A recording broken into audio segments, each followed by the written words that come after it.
Hi friends, welcome to cinema ரசிகன்.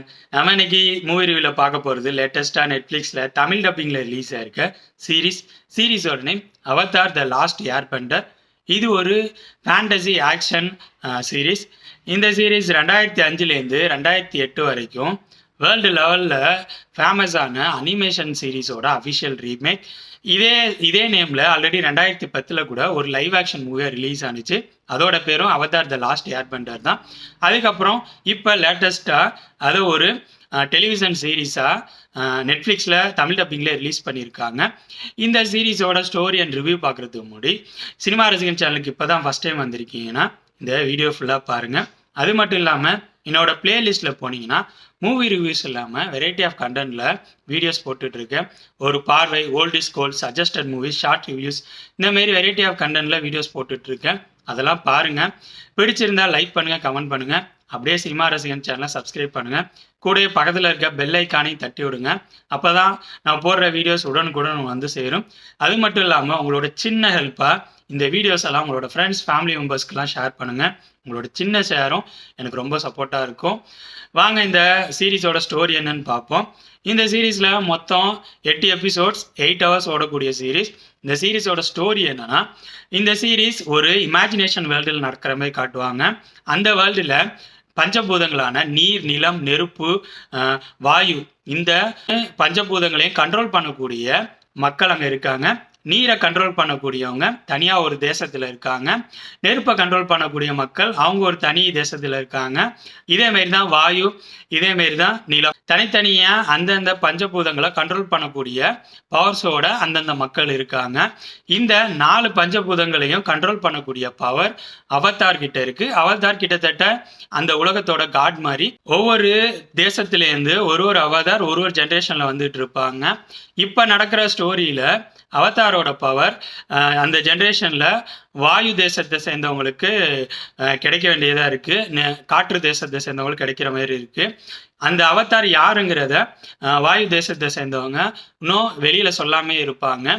இன்னொரு பக்கம் நெருப்பு தேசத்தை சேர்ந்தவங்க எப்படியாவது உலகத்தில் இருக்க மற்ற தேசத்தையும் அடைஞ்சு தான் தான் பெரிய ஆளுன்னு நிரூபிக்கணும். நெருப்பு தேசத்தை சேர்ந்தவங்க தான் பவரான ஆளுங்க அப்படிங்கிறத நிரூபித்து எல்லாத்தையும் ஆக்கிரமிக்கணுங்கிற நினைப்போட இருப்பாங்க. அதுக்கேற்ற மாதிரி பிளான் பண்ணி வாயு தேசத்தை சுத்தமாக அழிக்கணும்னு நினைப்பாங்க. அந்த வாயு தேசத்தில் அவதார் பவர் இருக்குது ஒரு சின்ன பையன் ஆங். இந்த டைம் லைனில் ஆங்குக்கு தான் அந்த அவதார் பவர் வந்திருக்கும். இது வாயு தேசத்தை சேர்ந்தவங்களுக்கு தெரிஞ்சிருக்கும். ஆனால் அவதாரான ஆங்குக்கு தன்னோட பவர் பற்றி எதுவும் தெரியாது. இன்னும் சின்ன பையனாகவே சுற்றிட்டு இருப்பான், விளையாட்டுத்தனமாக இருப்பான். அவங்ககிட்ட இந்த இன்ஃபர்மேஷனை அவனுக்கு குரு மாதிரி இருக்க ஒருத்தர் சொல்கிறாரு. அவனால் இதை அக்செப்ட் பண்ணிக்க முடியல, என்ன பண்ணுறதுன்னு தெரியல. இந்த மாதிரி சூழ்நிலையில் அங்கேருந்து வெளியில் போகலாம் அப்படின்னு சொல்லிட்டு கிளம்பி போகிறான். இந்த டைமில் சூழ்ச்சி பண்ணுற நெருப்பு தேசத்தை சேர்ந்தவங்க எதிர்பாராத டைமில் வாயு தேசத்தை அட்டாக் பண்ணுறாங்க. அட்டாக் பண்ணி அவங்களோட எய்மாக வாயு தேசத்தில் இருக்க எல்லா ஏர்பெண்டர்ஸையும் டோட்டலாக அழிக்கணும்னு சொல்லிட்டு அந்த எய்மோட போர் தொடுக்குறாங்க. திடீர்னு அட்டாக் பண்ணதுனால வாயு தேசத்தை சேர்ந்தவங்களால எதுவும் பண்ண முடியல, எல்லாருமே அழியிறாங்க. அதே நேரத்தில் வெளியில் போன ஆங் திரும்பி தன்னோட தேசத்துக்கு வர நினச்சிட்டு இருக்கான். ஆனால் இந்த டைமில் அங்கே ஒரு பெரிய சூறாவளியோட மலையில் மாட்டி கடலுக்குள்ளே போய் பனியோடு சேர்ந்து உறைஞ்சிடுறான். ஸ்டோரி நெக்ஸ்ட்டு 100 வருஷம் கழித்து கன்னியாகுது. அப்போ அந்த பனிப்பாறைக்கு இடையில மாட்டியிருக்க ஆங்கை வாட்டர் தேசத்தை சேர்ந்த 2 சின்ன பசங்க வந்து காப்பாற்றுறாங்க. ஆங் வெளியில் வரான். இதுக்கப்புறம் சீரீஸில் நடக்கிற அடுத்தடுத்த விஷயங்கள் தான் அவதார் த லாஸ்ட் ஏர்பெண்டர். இந்த சீரீஸோட ரிவ்யூ பற்றி பார்ப்போம்.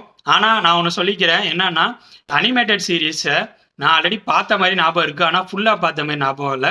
கிட்டத்தட்ட சுட்டி டிவியில் போட்டாங்கன்னு நினைக்கிறேன். ஆரம்ப கட்டத்தில் வந்த சில எபிசோட்ஸ்லாம் நான் பார்த்த மாதிரி இருக்குது, ஆனால் ஃபுல்லாக நான் பார்க்கல. 2010 ரிலீஸ் ஆனால் அந்த படத்தை நான் ஃபுல்லாக பார்த்தேன். இந்த சீரீஸை பியூராக ஃப்ரெஷ்ஷாக பார்த்தா எப்படி இருக்குமோ அந்த மைண்ட் செட்டில் தான் ரிவ்யூ பண்ணுறேன். அதை பேஸ் பண்ணி தான் என்னோடய ரிவ்யூ இருக்கும். ஸோ இதை நான் வந்து முன்னாடியே சொல்லிக்கிறேன். ஃபஸ்ட்டு இந்த சீரீஸோட பாசிட்டிவ்ஸ் பற்றி பார்ப்போம். ஃபஸ்ட்டு பாசிட்டிவ் எனக்கு பட்டது இந்த சீரீஸோட விஎஃப்எக்ஸாக சொல்லுவேன். செம சூப்பராக இருந்துச்சுன்னே சொல்லுவேன். 1-2 இடங்களில் லைட்டாக தெரிகிற மாதிரி இருந்துச்சு. இருந்தாலும் ஓவராலாக 8 மணி நேரம் ஓடக்கூடிய சீரீஸில் எந்த இடத்துலையும் கொஞ்சம் கூட விஎஃப்எக்ஸ்ன்னு தெரில. அவ்வளோ சூப்பராக பண்ணியிருந்தாங்க. சின்ன சின்ன விஷயங்களோட பார்த்து பண்ணியிருந்தாங்க. சின்ன சின்ன மிருகங்கள், அந்த ஆப்பா அப்படிங்கிற வர பெரிய மிருகம், அப்புறம் ஆக்ஷன் சீக்வன்ஸில் வர விஎஃப்எக்ஸ்ன்னு சொல்லிட்டு சீரீஸ் ஃபுல்லாக தரமான விஎஃப்எக்ஸ் இருந்துச்சுன்னு சொல்லலாம். கிட்டத்தட்ட ஹை குவாலிட்டியில் எடுத்த ஒரு ஹாலிவுட் படம் எப்படி இருக்குமோ அந்த அளவு இந்த சீரீஸை பண்ணியிருக்காங்க. நெக்ஸ்ட் பாசிட்டிவ்னு எனக்கு பட்டது, இந்த சீரீஸில் நடித்தவங்களோட பர்ஃபார்மன்ஸ் எல்லாருமே சூப்பராக பண்ணியிருந்தாங்கன்னு நினைக்கிறேன். யாருமே வந்து குறை சொல்கிற மாரி இல்லை, அவங்களுக்கு கொடுத்த கேரக்டரை நல்லாவே பர்ஃபார்ம் பண்ணியிருந்தாங்க. நெக்ஸ்ட் பாசிட்டிவ், இந்த சீரீஸோட ப்ரொடக்ஷன் டிசைன் ஒர்க்கை சொல்லலாம்.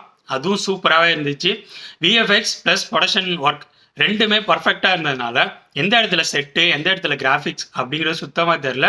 நிறைய இடங்களில் அந்த ப்ரொடக்ஷன் டிசைன் ஒர்க் நல்லா இருந்ததுனால கொஞ்சம் தத்ரூபமாக இருந்த மாதிரியே இருந்துச்சு. அந்த தேசங்களெல்லாம் ஒரு இமேஜினேஷன் வேர்ல்டாக உருவாக்கியிருக்காங்க. அதனால அந்த விஎஃப்எக்ஸோடு சேர்ந்து ப்ரொடக்ஷன் டிசைன் ஒர்க்கும் நல்லா இருந்ததுனால இந்த சீரீஸில் எந்த விஷயமும் ஒரு ஆர்டிஃபிஷியலாக தெரியவே இல்லை. ஸோ இதுவும் பாசிட்டிவ்னே சொல்லலாம். நெக்ஸ்ட் பாசிட்டிவ்னு எனக்கு பட்டது, படத்தோட ஆக்ஷன் சீக்வன்ஸை சொல்ல. ஆக்ஷன் சீக்வன்ஸ் சீரீஸ் ஃபுல்லாகவே இருக்காது, அங்கங்கே இன்பிட்வீனில் தேவையான இடங்களில் மட்டும்தான் இருக்கும். அந்தந்த இடங்களில் வர்றது நல்லாவே இருந்துச்சு.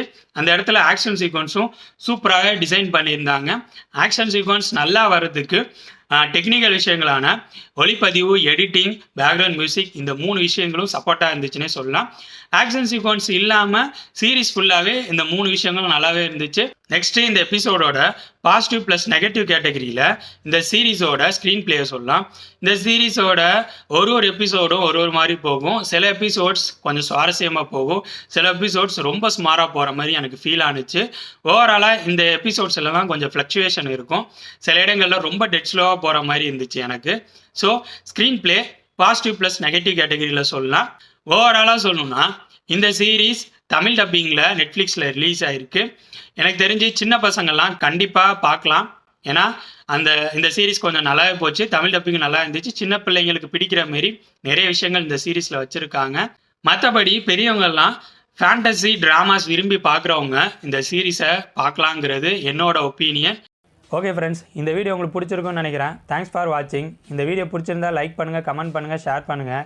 அப்படியே சினிமா ரசிகன் சேனலை சப்ஸ்கிரைப் பண்ணுங்கள். கூடவே பக்கத்தில் இருக்க பெல் ஐக்கானையும் கிளிக் பண்ணுங்கள்.